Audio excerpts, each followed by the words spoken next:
Chapter 2 Dobby's Warning Harry managed not to shout out, but it was a close thing. The little creature on the bed had large, bat-like ears and bulging green eyes the size of tennis balls.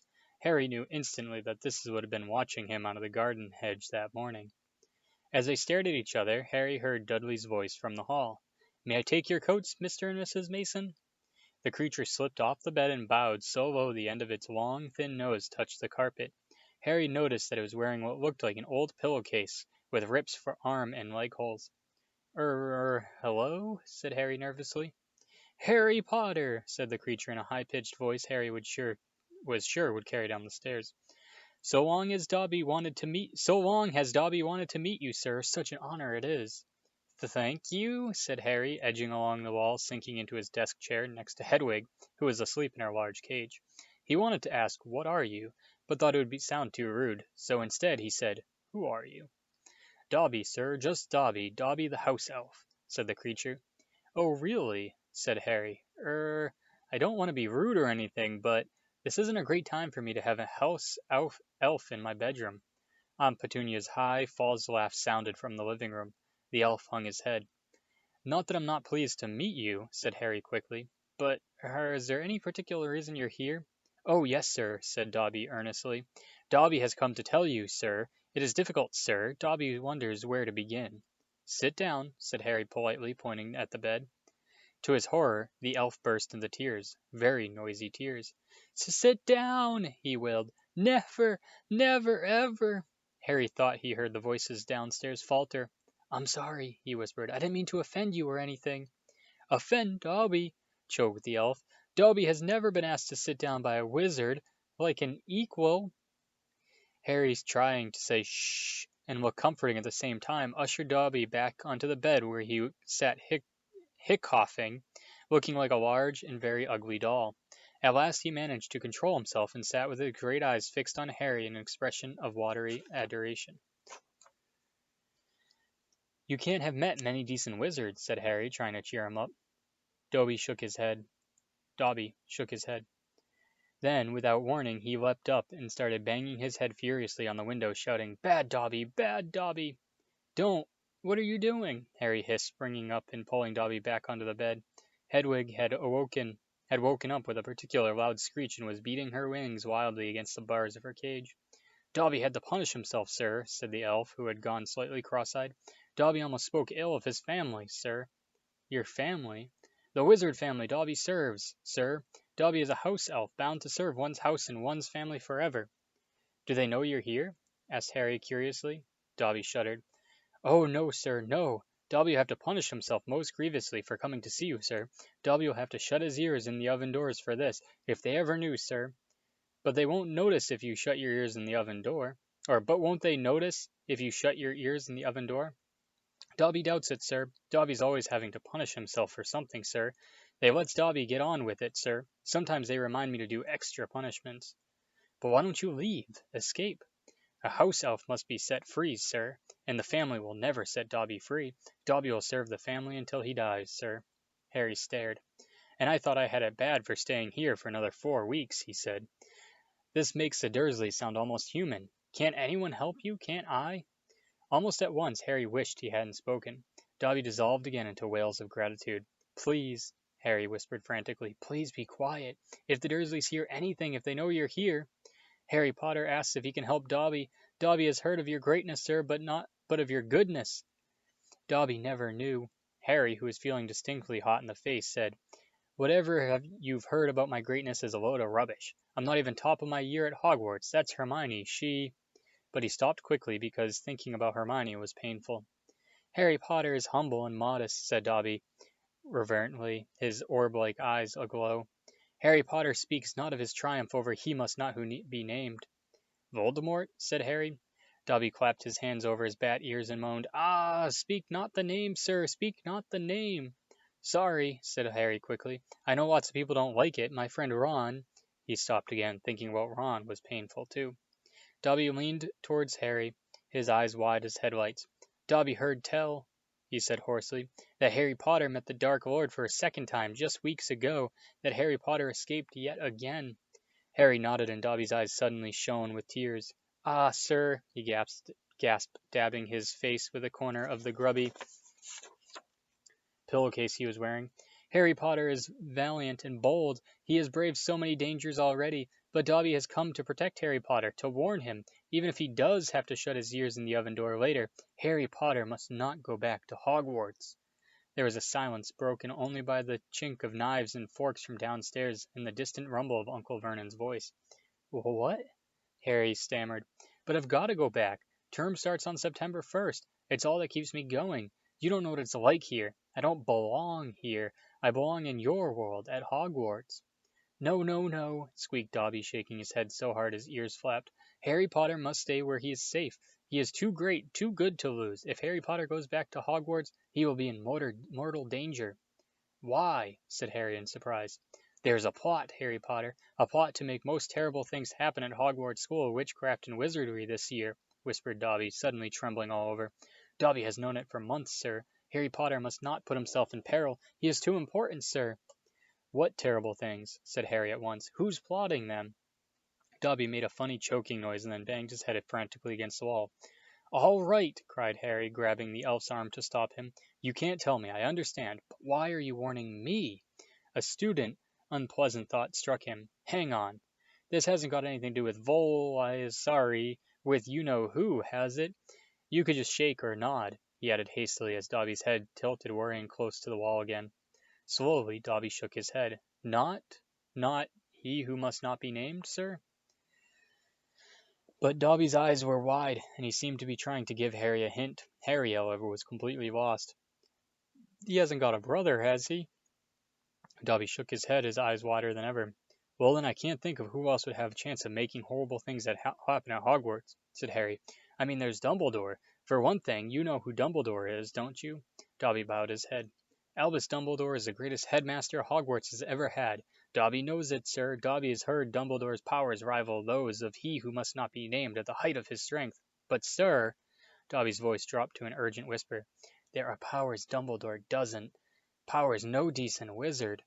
And before Harry could stop him, Dobby bounded off the bed, seized Harry's desk lamp, and started beating himself around the head with ear-splitting yelps. A sudden silence fell downstairs. 2 seconds later, Harry, heart thudding madly, heard Uncle Vernon coming into the hall, calling, Dudley must have left his television on again, the little tyke. Quick, in the closet, hissed Harry, stuffing Dobby in, shutting the door, and flinging himself onto the bed just as the door handle turned. What the devil are you doing? Said Uncle Vernon through gritted teeth, his face horribly close to Harry's. You've just ruined the punchline of my Japanese golfer joke. One more sound and you'll wish you'd never been born, boy. He stomped flat-footed from the room. Shaking, Harry led Dobby out of the closet. See what it's like here? He said. See why I gotta go back to Hogwarts? It's the only place I've got. Well, I think I've got friends. Friends who don't even write to Harry Potter? Said Dobby slyly. I expect they've been... Wait a minute, said Harry, frowning. How do you know my friends haven't been writing to me? Dobby shuffled his feet. Harry Potter mustn't be angry with Dobby. Dobby did it for the best. Have you been stopping my letters? Dobby has them here, sir, said the elf, stepping nimbly out of Harry's reach. He pulled a thick wad of envelopes from the inside of the pillowcase he was wearing. Harry could make out Hermione's neat writing, Ron's untidy scrawl, and even a scribble that looked as if it was from Hogwarts gamekeeper Hagrid. Dobby blinked anxiously up at Harry. Harry Potter mustn't be angry. Dobby hoped, if Harry Potter thought his friends had forgotten him, Harry Potter might not go back to school, sir. Harry wasn't listening. He made a grab for the letters, but Dobby jumped out of reach. Harry Potter will have them, sir, if he gives Dobby his word that he will not return to Hogwarts. Ah, sir, this is a danger you must not face. Say you won't go back, sir. No, said Harry angrily. Give me my friend's letters. Then Harry Potter leaves Dobby no choice, said the elf sadly. Before Harry could move, Dobby had darted to the bedroom door, pulled it open, and sprinted down the stairs. Mouth dry, stomach lurching, Harry sprang after him, trying not to make a sound. He jumped the last 6 steps, landing cat-like onto the hall carpet, looking around for Dobby. From the dining room, he heard Uncle Vernon saying, Tell Petunia this very funny story about those American plumbers, Mr. Mason. She's been dying to hear. Harry ran up the hall into the kitchen and felt his stomach disappear. Aunt Petunia's masterpiece of pudding, The mountain of cream and sugared violets was floating up near the ceiling. On top of a cupboard in the corner crouched Dobby. "No!" croaked Harry. "Please! They'll kill me!" "Harry Potter must say he's not going back to school. Dobby, please!" "Say it, sir!" "I can't." Dobby gave him a tragic look. "Then Dobby must do it, sir, for Harry Potter's own good." The pudding fell to the floor with a heart-stopping crash. Cream splattered the windows and walls, and the dish shattered. With a crack like a whip, Dobby vanished.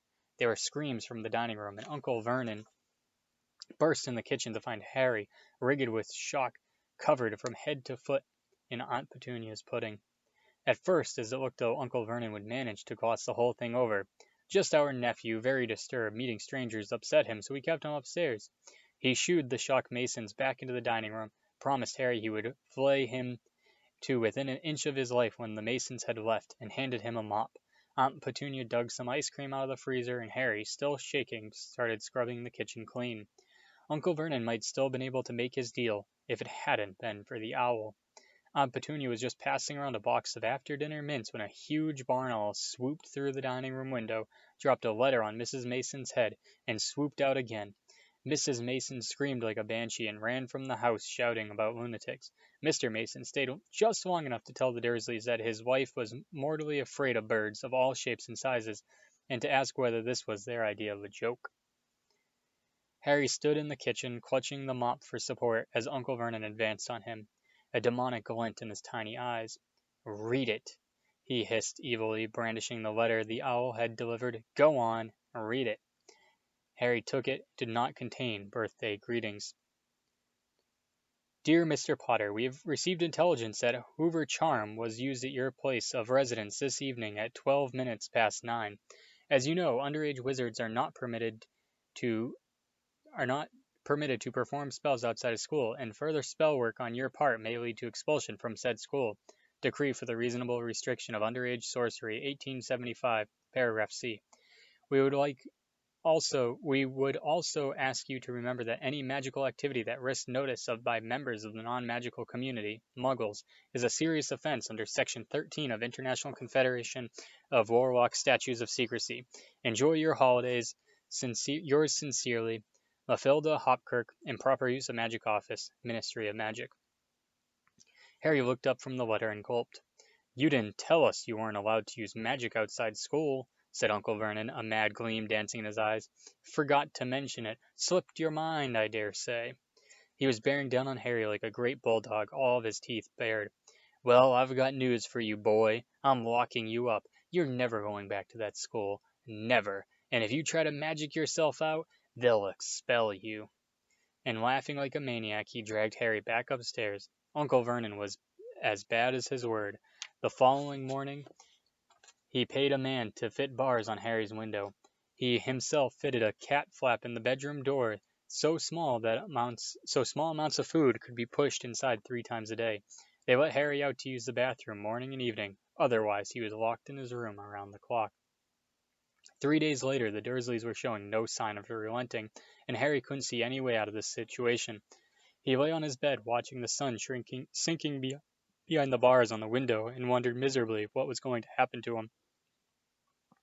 What was the good of magicking himself out of this room if Hogwarts would expel him for doing it? Yet life at Privet Drive had reached an all-time low. Now that the Dursleys knew they weren't going to wake up as fruit bats, he had lost his only weapon. Dobby might have saved Harry from horrible happenings at Hogwarts, but the way things were going, he'd probably starve to death anyway. The cat flap rattled, and Aunt Petunia's hand appeared, pushing a bowl of canned soup into the room. Harry, whose insides were aching with hunger, jumped off his bed and seized it. The soup was stone cold, but he drank half of it in one gulp. Then he crossed the room to Hedwig's cage and tipped the soggy vegetables at the bottom of the bowl into her empty food tray.